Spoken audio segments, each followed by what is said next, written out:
find out that I teach piano lessons, usually the first thing parents say is, well, what's the best age to start?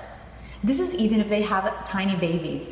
They're just excited. They know that music is intuitive. Kids love music. And I think some parents believe that starting piano lessons early is always helpful. That's not always true. An introduction to music at an early age is helpful, but there are some extra things to think about when you think about actually starting the piano lesson process. I typically say first grade or 6 years old is the best time to start. And think about it, kids are in school in an environment where they're being asked to follow directions independently.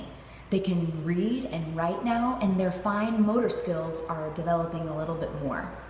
If a parent is on the fence and they're not sure when the best time to start is, I usually tell them to follow this rule of thumb.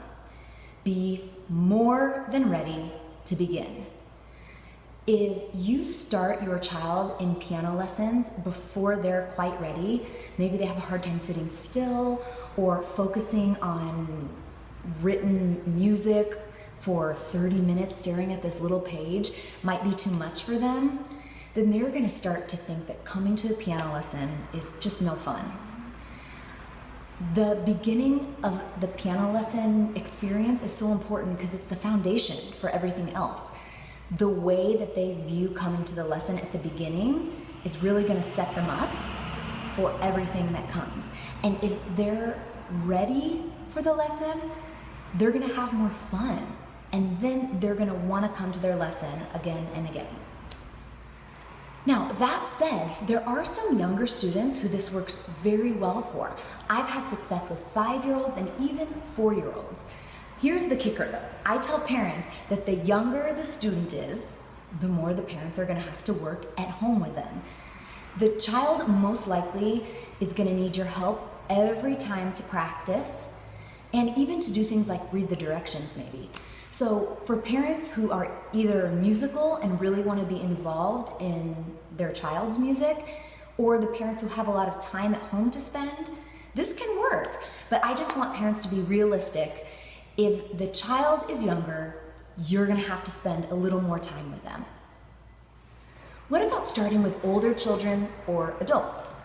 This can totally work. You can teach an old dog new tricks. But here's the most important thing, the mindset. Because the older we get, the more we're used to results and products. Think about it, once kids start to be in school, they start getting grades, they start having deadlines and assignments to turn in, and this is really not at all how the piano lesson works. It's much more ambiguous. It's all about the process. And regardless of how much information you know, it really doesn't matter until you do it. So it's all about the doing, and you know who does that best is those little ones. But as long as older kids and adults are really prepared to submit themselves to that process, almost like meditation or exercise, then it's gonna be a great experience for them too, and I think helpful in a lot of other areas of their lives. The last thing to think about, in addition to age, is how much time you have available. I always tell my families that their kid will learn in 2 ways. One is at the lesson each week. This doesn't require that much time. It's 30 minutes or an hour each time.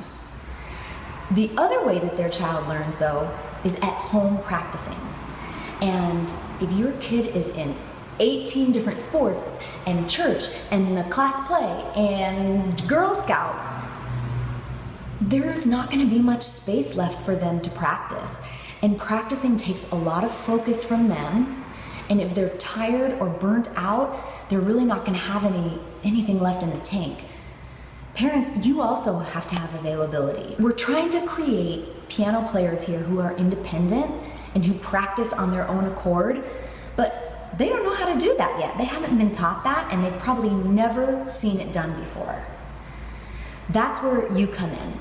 You are going to be the one responsible for making sure they've got a structure each week that they know this is my time to practice, and that you're available there to help them through problems.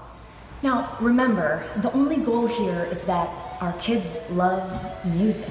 So take what you've learned in this video and make sure that it's the right time for your family, the age, the stage that you're at, and how much time and space you have. And this is going to help you make a decision that's going to result in your kid having a great experience and therefore loving music.